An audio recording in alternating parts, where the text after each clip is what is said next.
প্রিয় দর্শক, আসসালামু আলাইকুম রহমতুল্লাহি ওবরকাতু। আমি কৃষকের বন্ধু মিরাজ।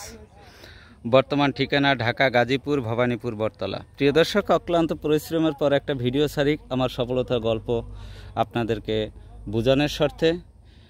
ইতিমধ্যে জানেন যে আমি এখানে ড্রাগনের পাশাপাশি আমি ধুন্দুল এবং পেয়ারা দুইটা রোপণ করছি। আর আমি যদি একটু আপনাদের গাছগুলো দেখাচ্ছি, দেখেন এটার ভিডিও দেওয়া আছে। কতদিন আগে আমি এই গাছগুলো রোপণ করছি, কতদিন বয়স হয়েছে, সব তথ্যগুলো কিন্তু আপনাদেরকে দেওয়া আছে। আর আমি গোল্ডেন 8 জাতের পেয়ারা চারা রোপণ করছি, সে বিষয়েও কিন্তু তথ্য আপনাদেরকে দেওয়া আছে, কবে আমি রোপণ করছি। আমি যদি একটু সিরিয়াল আমি আপনাদেরকে যদি একটু গাছগুলো দেখাই, তাহলে হয়তো বুঝতে পারবেন যে আমি কী রকমের গাছগুলো হয়েছি। আমি মালচিং ফিল্ম ব্যবহার করে কিন্তু আমি এই গাছ রোপণ করছি। তো আসলে বিষয়টা হলো কি, যে এগুলা যে গাছগুলা যে আপনাদেরকে দেখাচ্ছি বা গাছের ভিডিও দিচ্ছি, এটা আমার স্বার্থে না, আপনাদের বোঝানোর স্বার্থে। এর A to Z পরিচর্যা কিভাবে করবেন, বা আপনারা জানেন ইতিমধ্যে যে বারেলতিরাজ কচুতে কিন্তু আমি সফলতা অর্জন করে সেখানে হাজার হাজার কৃষকের কাছে চারা পৌঁছাই দিয়ে কিন্তু সফলতার গল্পও তুলে ধরছি। তো বিশেষ করে আমার জন্য সবাই একটু দোয়া করবেন। আমার দীর্ঘদিনের অভিজ্ঞতা থেকে কিন্তু আমি এখানে নার্সারি করতে চাচ্ছি, সে কারণে আমার জন্য সবাই একটু দোয়া করবেন। আর আমি যদি একটু বলি যে আসলে মালচিং ফিল্ম ব্যবহার করা এটা অত্যন্ত জরুরি, কারণ আপনারা দেখতে পাচ্ছেন যে মালচিংয়ের উপরে বা নিচে কোনো ঘাস নাই, কিন্তু সাইডে কিন্তু অনেক ঘাস। আমার যদি মালচিং ফিল্ম ব্যবহার না করা লাগতো, যদি না করতাম, তাহলে অবশ্যই আমি ক্ষতিগ্রস্ত হইতাম।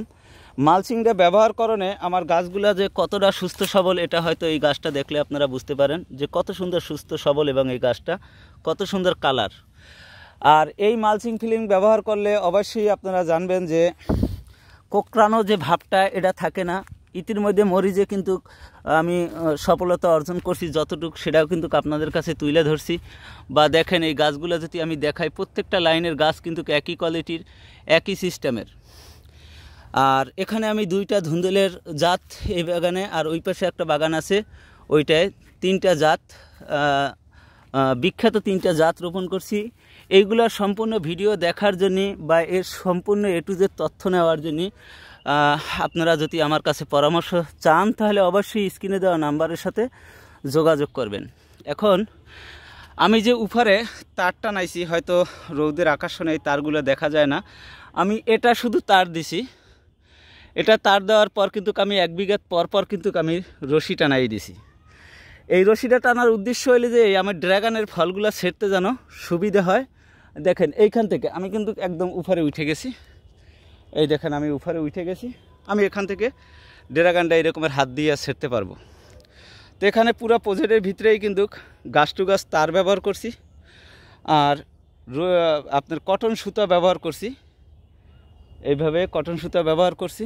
আপনারা ব্যবহার কিভাবে করবেন এর A to Z পরামর্শ যদি আপনাকে প্রয়োজন হয়, অবশ্যই আমার কাছ থেকে নিতে পারবেন।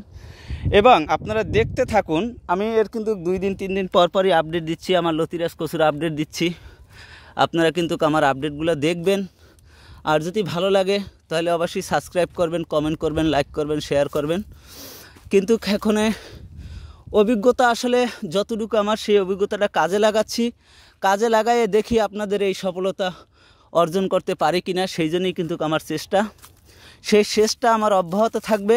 সেই কারণে আপনাদের যতটুকু উপকার করতে পারি, আমার স্ক্রিনে দেওয়া নাম্বারের সাথে আপনারা যোগাযোগ করবেন। আর আমার বেশিরভাগই রাত্রবেলায় ফোন দেবেন, তাহলে হয়তো, যেহেতু আমি কৃষক মানুষ, আমার কাজ করতে হয়, সেই ক্ষেত্রে আমি বলবো যে আমার রাত্রেবেলায় যদি আপনারা একটু দেখেন, এই গাছটা একটু খেয়াল করেন। এই গাছটা আগে ফুটছিলে, এই কারণে এই গাছটা অনেক সুস্থ সবল। এই গাছটাও অনেক সুস্থ সবল। আসলে মাটির একটা গুণাগুণ আসে, বা রাসায়নিক দিছি হয়তো কোনো জায়গায় কম বেশি পড়ছে, এই কারণে। মাশাআল্লাহ আমার গাছগুলো অনেক সুন্দর। আমার জন্য সবাই একটু দোয়া করবেন, আমি যেন এখান থেকে সফলতা অর্জন করে আপনাদের সেই সফলতার গল্পগুলো তুলে ধরতে পারি। তো এটা বিশাল একটা প্রজেক্ট, দেখেন সব জায়গায় তার টানানো।